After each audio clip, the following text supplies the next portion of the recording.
కుంభరాశి వారికి ఈ యొక్క దేవీ నవరాత్రులలో మనకి రేపు 22వ తారీఖు నుంచి అయితే నవరాత్రులు అనేవి స్టార్ట్ అవుతున్నాయి కదండి.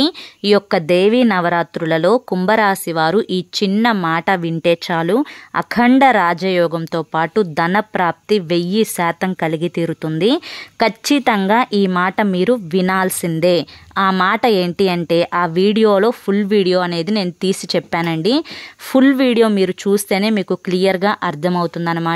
కుంభరాశి వారి గురించి చాలా ఇన్ఫర్మేషన్ ఆ వీడియోలో మీకోసం క్లుప్తంగా వివరించడం అయితే జరిగింది. కాబట్టి ప్రతి ఒక్కరూ కూడా చూడండి. ఫుల్ వీడియో చూడాలి అంటే కింద ఛానల్ పేరు కనిపిస్తుంది కదా, ఆ పేరు కింద ఉన్న ప్లే బటన్ని కానీ టైటిల్ని కానీ మీరు క్లిక్ చేస్తే ఫుల్ వీడియో అనేది ఓపెన్ అవుతుంది. కాబట్టి ప్రతి ఒక్కరూ కూడా ఫుల్ వీడియోని ఓపెన్ చేసి తప్పనిసరిగా చూడండి. ఎందుకంటే అదృష్టం అనేది ఒక్కసారే వస్తుంది. అలా వచ్చినప్పుడు తలుపు తీసి మనం ఆహ్వానించాలి, గుర్తుంచుకోండి.